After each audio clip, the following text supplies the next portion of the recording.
عن ثوبان مولى رسول الله صلى الله عليه وسلم قال قال رسول الله صلى الله عليه وسلم عصابتان من أمتي أخرجهما الله من النار عصابة تغزو الهند وعصابة تكون مع عيسى ابن مريم عليهما السلام রাসূল সাল্লাল্লাহু আলাইহি ওয়াসাল্লামের প্রিয় সাহাবী সাওবান রাদিয়াল্লাহু তাআলা আনহু থেকে বর্ণিত আল্লাহর রাসূল বলেছেন দুই দল উম্মতকে আল্লাহ তাআলা জাহান্নামের আগুন থেকে স্বাধীন করে দিয়েছেন তারা কোনোদিন জাহান্নামের আগুনে জ্বলবে না সুবহানাল্লাহ বলেন আপনারা কি ওই দুই দলের উম্মতের এক দল হলেও হতে চান কিনা এক নম্বর হচ্ছে হিন্দুস্তানে একটি যুদ্ধ হবে সেই যুদ্ধে যারা অংশ নেবে আল্লাহ রাব্বুল আলামিন তাদেরকে জাহান্নামের আগুন থেকে স্বাধীন করে দিয়েছেন জাহান্নামের আগুন তাদের জন্য হারাম আহরাজা আই হাররা হাররা আই হাররামা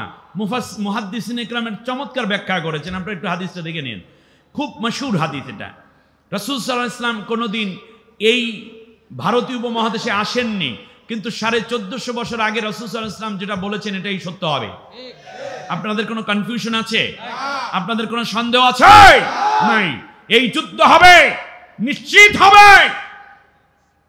আল্লাহ রাব্বুল আলামিন বলেছেন ওয়ালা তাজিদান্না শাদ্দান নাসি আদাওয়াতান লিল্লাযিনা আমানুল ইয়াহুদা ওয়াল্লাযিনা আশরাকু যারা পৃথিবীকে শিরক করে এবং যারা ইহুদি তারা মুসলমানদের জন্য চূড়ান্ত কঠোর কোনো মায়া এদের হৃদয় নাই যে মায়া থাকতো প্রায় 700 বছর মুসলমানরা ভারত শাসন করেছে একটি মন্দির তারা ভাঙে নাই কোন মুসলমান মন্দির ভেঙেছে ভাঙে নাই কোন হিন্দু নারীর আঁচল ধরে টান দিয়েছে এরকম একটি ইতিহাসও কেউ কোনোদিন দেখাতে পারবে না কোন হিন্দুর বাড়িতে আক্রমণ করেছে এরকম কোন কথা কেউ দেখাতে পারবে না 700 বছর দাদা তোমাদেরকে কোলে পিঠে করে আমাদের মুসলিম শাসকরা লালন পালন করেছে আর 1947 সাল থেকে নিয়ে মাত্র 2025 পর্যন্ত আসলা এর মধ্যে 558টা মসজিদ বুলডোজার দিয়ে ভেঙে ফেলেছে এমন কি গুজরাটের কসাই এই নরেন্দ্র মোদি একজন ফ্যানেটিক্যাল হিন্দু বাই কাস্ট এই লোকটি চূড়ান্ত একটি গোড়া হিন্দু প্রকৃতির লোক গুজরাটে মুসলমানদেরকে মসজিদ বাড়ির ভিতরে আটকিয়ে ঘরের ভিতরে আটকিয়ে বাহির দিয়ে তালা লাগাই আগুন ধরিয়ে দিয়ে মুসলমানদেরকে পুড়িয়ে হত্যা করেছে যার হাতে এখনো মুসলমানদের রক্ত প্রায় 1557 বছরের পুরানো মসজিদ বাবরি মসজিদ অযোধ্যায় সেই ঐতিহ্যবাহী মসজিদটাকে ভেঙে গুড়িয়ে দিয়ে সেখানে তাদের রাম মন্দির বানিয়েছে এখন শুনি আবার আজমিরকে ভেঙে খাজা মাইনুদ্দিন চিশতি রহমাতুল্লাহর মাজারটাকে ভেঙে সেখানেও নাকি ওদের কোন দেবতা এসে বসছিল সীমা আছে আর বাংলাদেশকে অস্থিতিশীল করার জন্য তারা তৈরি করে দিয়েছে ইসকন আমি অনেকগুলো প্রেক্ষাপট একসাথে আনতে পারবো না আমার আলোচনা যেহেতু শেষ করতে হচ্ছে সম্মানিত ভাইরা এই যুদ্ধের কথা শুনে আবু হুরায়রা রাদিয়াল্লাহু তাআলা আনহু দাঁড়িয়ে গেলেন তিনি বললেন রাসূল আমাকে দোয়া করেন আল্লাহ যেন হিন্দুস্তানের যুদ্ধ পর্যন্ত বাঁচিয়ে রাখে ওই যুদ্ধে যদি আল্লাহ আমাকে বাঁচিয়ে রাখেন তাহলে আমি আমার স্ত্রী আমার সন্তান আমার উট দুম্বা বকরি ভেড়া সবগুলো জানমাল দিয়ে আমি যুদ্ধের ময়দানে হাজির হয়ে যাব যদি এই যুদ্ধে শহীদ হয়ে যাই তাহলে আমি বিনা হিসাবে জান্নাতে চলে গেলাম জান্নাতই তো মুমিন জীবনের শ্রেষ্ঠ চাওয়া এর চেয়ে বড় সুযোগ কি আছে কোনো হিসাব নাই আমি জান্নাতি আর যদি বেঁচে থাকি গাজী হই তাহলে যতদিন দুনিয়ায় বেঁচে থাকব ততদিন পর্যন্ত জান্নাতি মানুষ হিসাবে দুনিয়ায় হাঁটাচলা করব চলব মরার সাথে সাথে জান্নাত তার কারণ নবী বলেছেন এই যুদ্ধে যারা আসবে তারা সবাই জান্নাতি সুতরাং এই জায়গাটি আমাদের স্পষ্ট হওয়া দরকার যত যাই বলেন যুদ্ধ একটি হবে আজ না হয় কাল কিন্তু আমাদের প্রস্তুতি থাকা দরকার এই ডিটেইল অন্য একদিন হয়তো আরো বলবো এ ব্যাপারে আল্লাহ নবী সাল্লাল্লাহু আলাইহি ওয়াসাল্লাম ভারতে আসেন নাই কিন্তু ভারত নিয়ে রাসূল সাল্লাল্লাহু আলাইহি ওয়াসাল্লাম মোট 37টা হাদিস বলেছেন কিতাবুল ফিতান নাসাই শরীফে পাবেন মুসলিম শরীফেও কিছু হাদিস আছে 3টে হাদিস মানে সাহিহ মুসলিমের মধ্যেও আছে। আমরা পরবর্তীতে কোনো একদিন ইনশাআল্লাহ নিয়ে আরো ডিটেইল বলা যাবে। এটা একটা টপিক হয়ে যেতে পারে। আল্লাহ সুবহানাহু ওয়া তাআলা আমাদেরকে যদি গাজওয়ায়ে হিন্দ আমার তাকদীরে আসে, আমি আমার সন্তানকে নিয়ে জিহাদের ময়দানে হাজির হব। আপনারা কি আসবেন না? আসবেন না? না এই কয়েকজনে বলে, বাকিরা বলে না, ব্যাপার কি? আসবেন না? গাজওয়ায়ে হিন্দ যখন শুরু হবে, সেই গাজওয়ায়ে হিন্দের ময়দানে যারা যেতে চান বীর পুরুষ মুসলিম, তারা দুইটা হাত উঁচু করে আল্লাহকে দেখাও।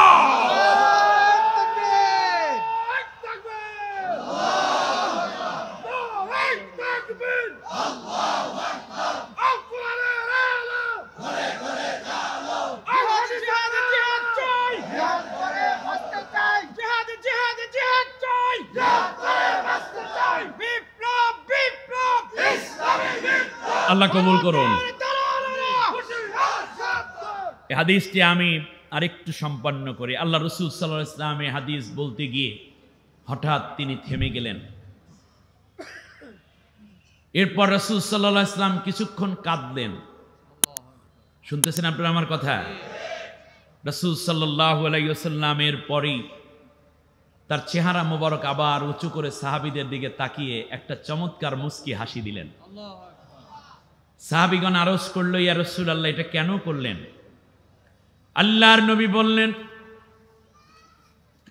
এই যুদ্ধ খুব তাড়াতাড়ি শেষ হবে না, একটা দীর্ঘ সময় যাবে।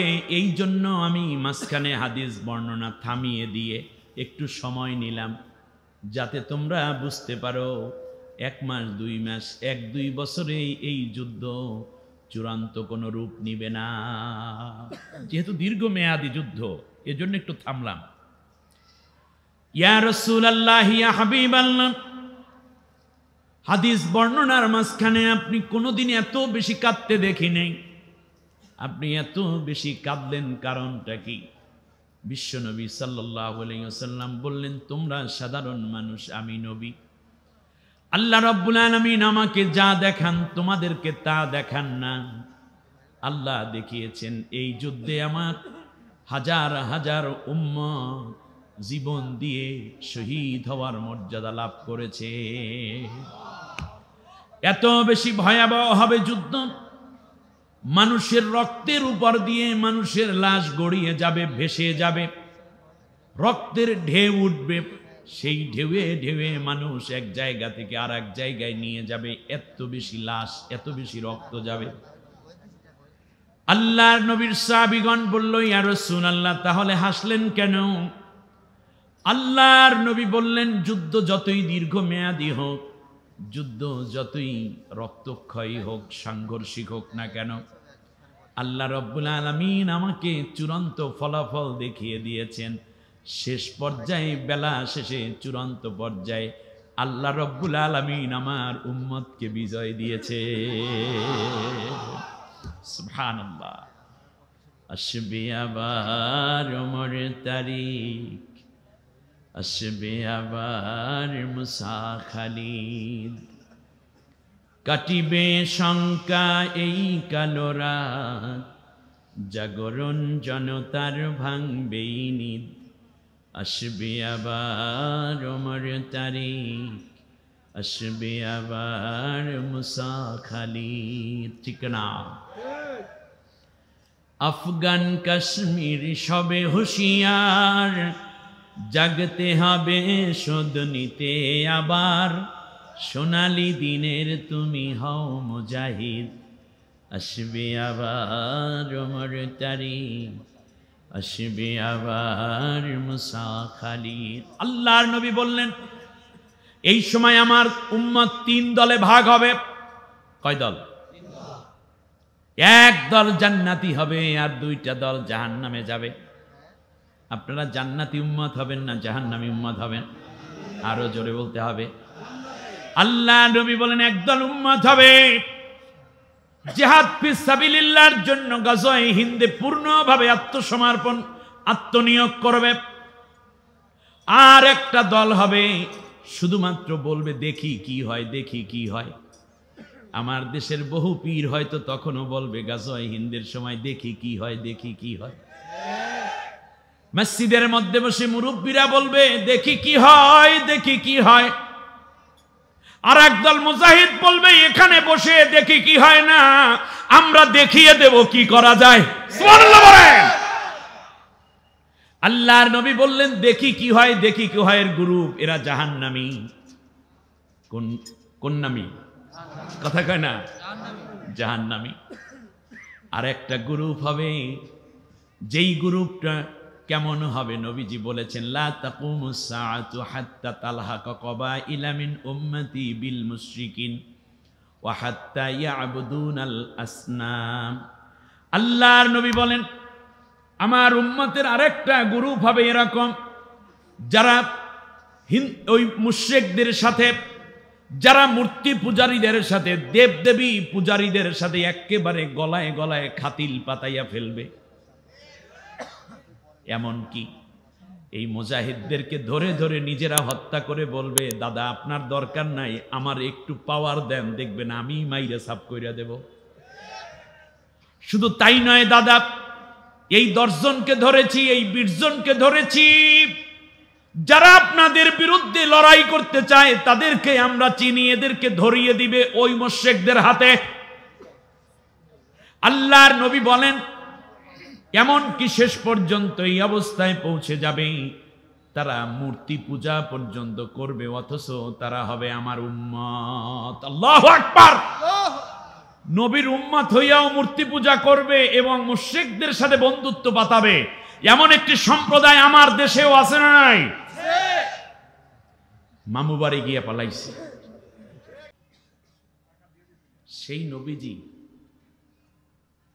8ম হিজরিতে মক্কা বিজয় করে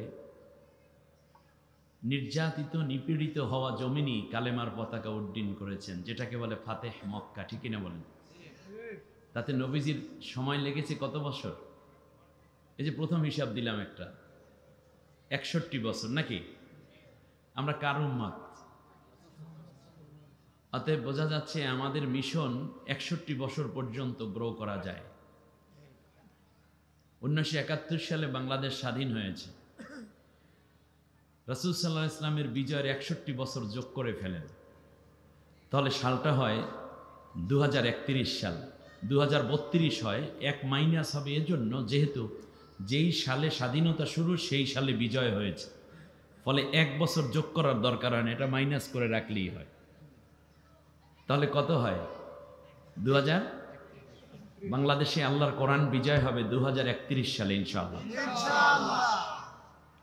এবার আরেকটা মেজারমেন্টে আসি, এখন বর্তমান কোন সাল? 2024। বাকি আছে কত বছর? 6 বছর, কারণ 31 সাল আপনার কোরআন বিজয়ের সাল। এই 6 বছরের মধ্যে এই গভর্নমেন্ট যাবে 1 বছর। পরবর্তী একটি নির্বাচনে ইসলামের বিজয় বিজয় অবস্থা হবে, কিন্তু পূর্ণ বিজয়ের জন্য তাদেরকে আরো 5 বছর সময় শ্রম দিতে হবে এই জাতির মধ্যে ইনশাআল্লাহ। আমি বলছি না এটাই সত্য, কিন্তু সত্য হওয়ার জন্য খুব বেশি সহায়ক শক্তি বলে আমি মনে করছি। তার কারণ এই যেই জমিনে রাসূল সাল্লাল্লাহু আলাইহি ওয়াসাল্লাম রক্ত দিয়েছেন, সাহাবীদের রক্ত গিয়েছিল, যেই জমিনে জুলুম সবচেয়ে বেশি হয়েছিল, যেই জমিন থেকে রাসূল সাল্লাল্লাহু আলাইহি ওয়াসাল্লাম উৎখাত হয়, সেই জমিনে কোরআনের রাজ আবার কায়েম করেছেন। 31 বছর সময় লেগেছিল।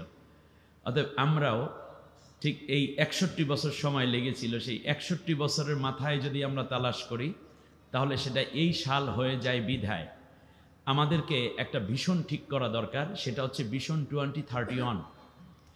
আজকে 31 বছর দেখে মনে পড়লো, এই জন্য হিসাবটা মিলাই দিলাম। ভিশন 2031 বলেন, ভিশন 2031, ভিশন 2031। এই জন্য কি লাগবে,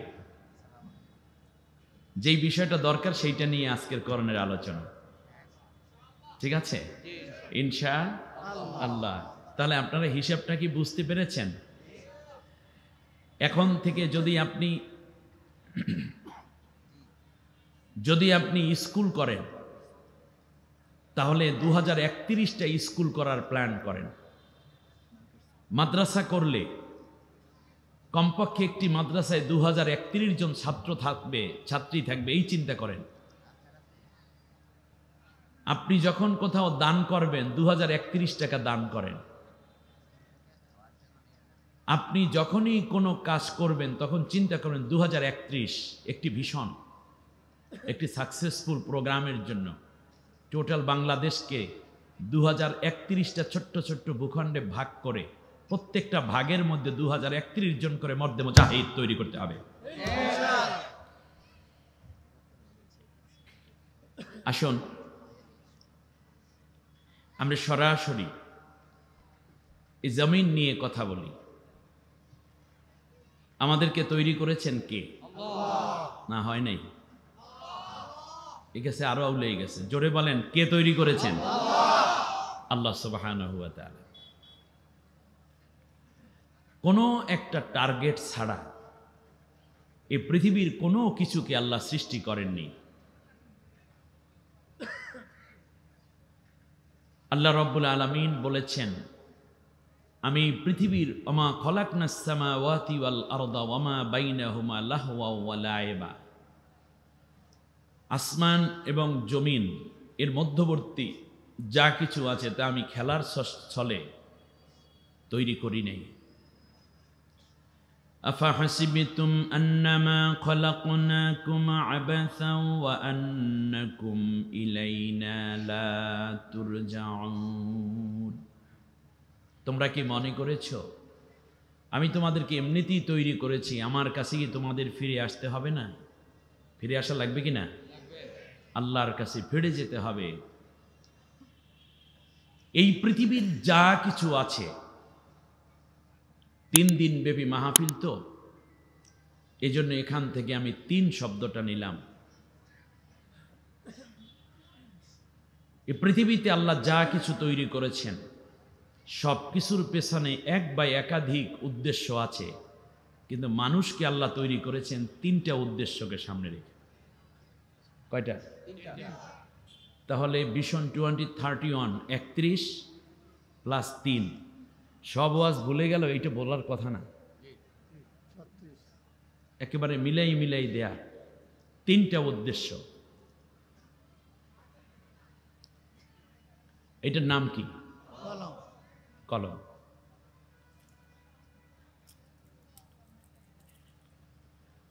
এইটার নাম কি? ঘড়ি। এটার নাম রাইট, নাম্বার 100-তে 100, 5। এই পাশে যে জ্বলছে আলো দিচ্ছে এগুলোর নাম কি? লাইট। মাউথপিস, স্ট্যান্ড, অ্যাম্পলিফায়ার, এইদিকে সাউন্ড বক্স। এমনি করে আমরা যা দেখি, হর্ন, সব কিছুর সৃষ্টির পেছনে উদ্দেশ্য আছে না নাই? আচ্ছা, আমাকে আপনাকে আল্লাহ তৈরি করেছেন, কোনো উদ্দেশ্য আছে না নেই? 3টা উদ্দেশ্য। কয়টা? একজন মানুষের ভিতরে 3টা কোয়ালিটি থাকে। একটি হচ্ছে নেগেটিভ কোয়ালিটি, আরেকটি হচ্ছে পজিটিভ কোয়ালিটি। 2 কোয়ালিটির সমন্বয়ে তার একটি রেজাল্ট আসে, সেই রেজাল্টটার নাম হচ্ছে সালেহাত, সালেহিন। ওই ব্যক্তি জান্নাতি। 2 কোয়ালিটির মধ্যে যদি বেশি কম হয়ে যায় সে হয় জাহান্নামী। একটি হলো রেজাল্ট, আরেকটি হচ্ছে প্লাস মাইনাস। প্লাস মাইনাস আমার আপনার শরীরে না থাকলে আমরা দাঁড়াতে পারতাম না, বসতে পারতাম না, চলতে পারতাম না। এটা নিয়ে একটা সায়েন্টিফিক আলোচনা আছে, আমি ওই দিকে যাচ্ছি না, তাহলে আর মূল বেসিক কথাটা শেষ হয়ে যাবে না। সম্মানিত ভাইয়েরা,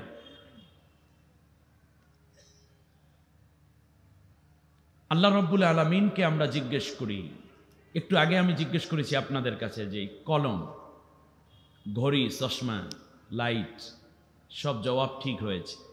কলম তৈরির পেছনে কোনো উদ্দেশ্য আছে না নাই? কলম কেন তৈরি করা হয়েছে? লেখার জন্য, রাইট। চশমা কেন? দেখার জন্য না, বরং দেখানোর জন্য। দেখে চোখ দিয়ে, একটু হেল্প করে জাস্ট। আর ঘড়িটা কেন তৈরি করছে? সময় দেখার জন্য। কিন্তু যখন আমাদের এই বুক পকেটের কলমটা লেখা দেয় না, তখন এটা আমরা কি করি? কোথায়? ডাস্টবিনে। নিষ্প্রয়োজন একটি জিনিস, তখন এটা বোঝা হয়ে যায়, ফেলে দেয়। চশমাটাও ঠিক তাই, ঘড়িটাও একই কাজ। কি সুন্দর করে মা বোনেরা যত্ন করে রেখে দেন তাদের ক্রোকারেজগুলো, দামি দামি প্লেট, গ্লাস, বাটি, এগুলো।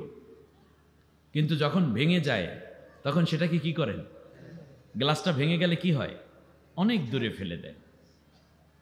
বোঝা যায় যে উদ্দেশ্যে তৈরি করা হয়েছে, যতদিন এই উদ্দেশ্যটা চলতে থাকে ততদিন তার যত্ন চলে।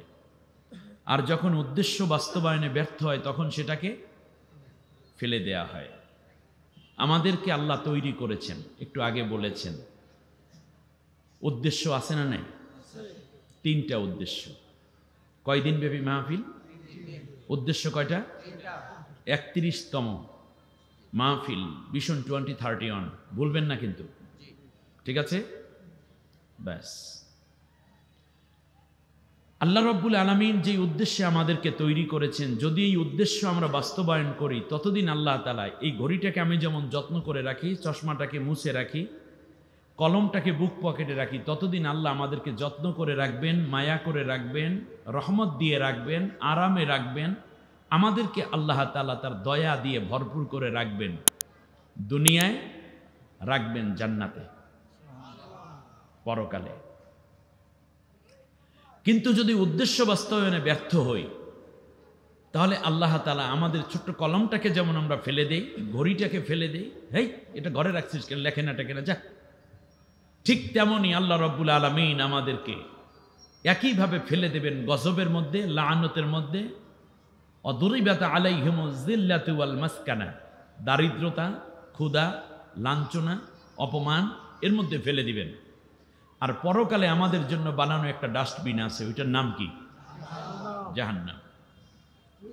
এখন আমাদের জানা দরকার যে আল্লাহ তাআলা আপনি আমাদেরকে কেন তৈরি করেছেন।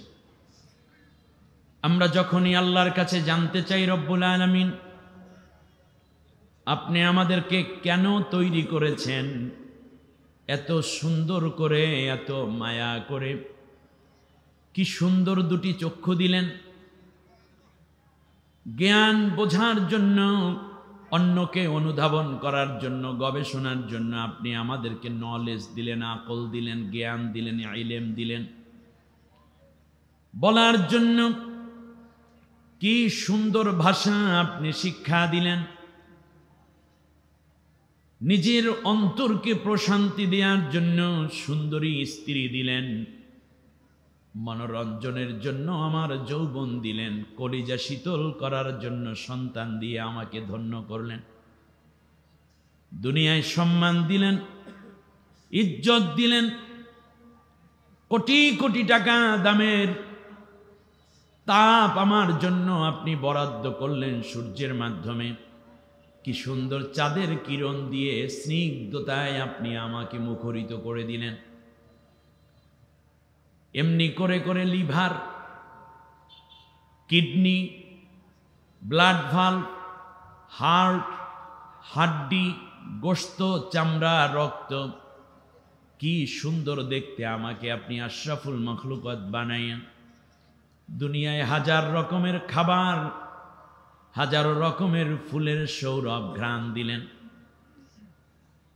আমার মনে প্রশান্তি দেওয়ার জন্য লক্ষ লক্ষ পাখির ডাক আমার কানে আপনি শোনালেন। আমাকে তৃপ্তি দেওয়ার জন্য কত রঙের সবুজ গাছগাছালি, তার মধ্যে হাজার রঙের ফল ফলাদি দিয়ে ভরপুর করে রাখলেন। এত ভালো আপনি আমাকে বাসেন আল্লাহ, এত মায়া করে আপনি আমাকে বানালেন আল্লাহ। কিন্তু কেন বানালেন আপনি আমাদেরকে একটু জানাইয়া দেন। আল্লাহ রাব্বুল আলামিন বলেন, তোমাকে বানিয়েছি 3টা উদ্দেশ্য সাধন করার জন্য। 1 নম্বর হলো ওয়া ইয ক্বালা রাব্বুকা লিল মালাইকাতি ইন্নী জাইলুন ফিল আরদি খলিফা।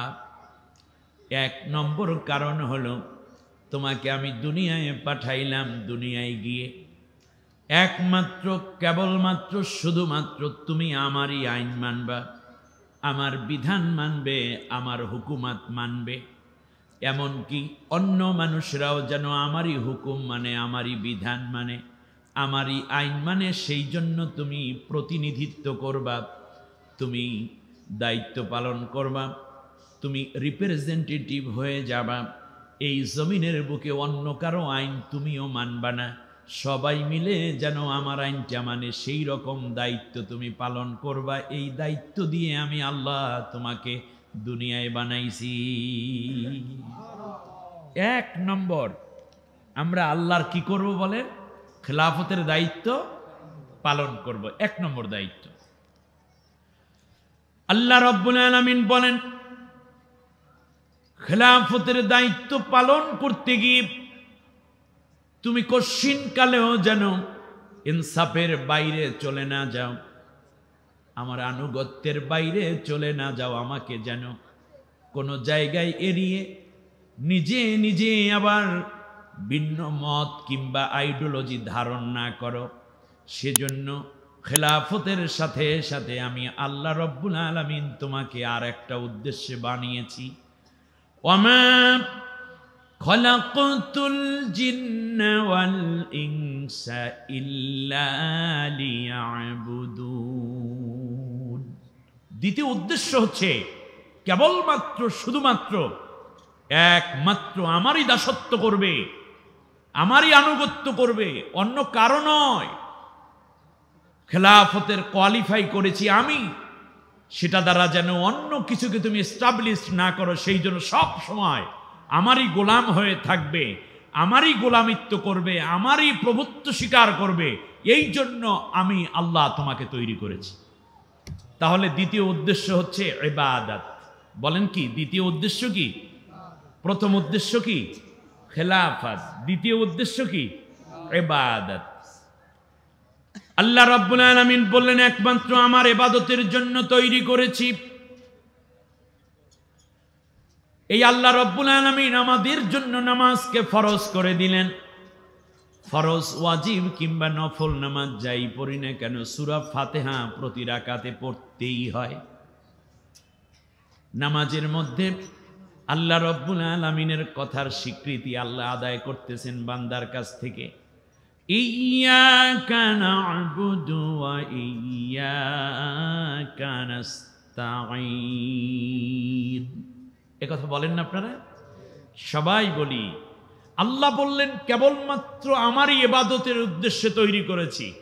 নামাজের মধ্যে আমরা বলি আল্লাহ আমরা কেবল তোমারই ইবাদত করি। সুবহানাল্লাহ।